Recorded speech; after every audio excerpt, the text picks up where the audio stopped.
I'll be honest with you, I didn't quite know how to handle Halloween as a Christian. I was like, what do I do with this? Do I hide? Do I turn all the lights off? Do we kind of do something? I didn't really know. And I remember you challenging us and saying, well, why don't we turn it into a positive kind of thing?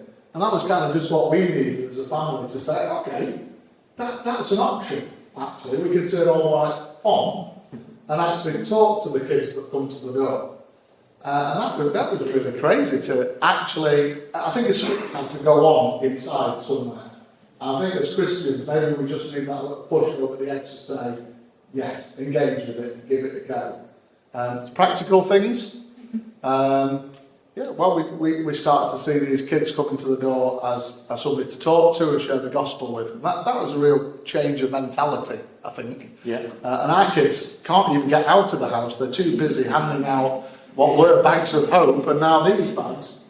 Because we prayed in our area, some of my friends here, Roger and Margaret, we prayed for our neighbours, as many of you. Does everybody pray for their neighbours? Yeah. Yeah? If you're not, get on it. And we were surprised to see that kids started coming to the door.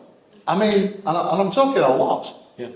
It was really surprising, and there we were, ready to give them a message of hope. I don't think it's coincidence. I just don't think it's coincidence. There were no kids coming to the door, and there were lines of kids coming to the door. But that's what God can do. And I've heard that it's escalated a bit. I don't want to frighten you off here, but it has got a bit bonkers. So I feel sorry for our neighbours because I don't know whether it's our prayers that have done this, but our street's gone mad.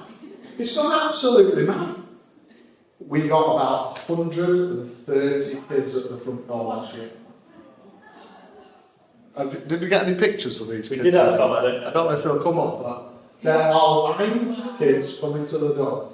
As we were singing, though, God put on my heart for us all to think about those kids. And there are a lot that come to us. And their parents are dressing them up. And my heart broke for those kids as we were singing. But they're coming to the front door. Their parents have painted their faces with blood, put Satan's horns on their heads, and knocking on doors. Where have we got to? What's happened? So yeah, let's embrace this whole thing and turn it around. Yeah. And we were talking earlier, and I said, how much of the kind of Halloween imagery do you kind of engage in, and what's your approach? Because we kind of we want you to listen into like how different people are engaging. You did admit to there's some spiders involved. It was tricky. I'm going to be honest because you're like, what do I do? Do I just put the Bible in their hand on one end of the scale, or do I dress up like them? So our kids dress up, but in not scary, nasty things. So they enjoy dressing up. We have to kind of decide what Halloween things are we happy with, or okay with at least. So pumpkins, we don't have a problem with pumpkins. We like pumpkins. We put smiley faces on ours and we put lights in them, we pile them up outside the door.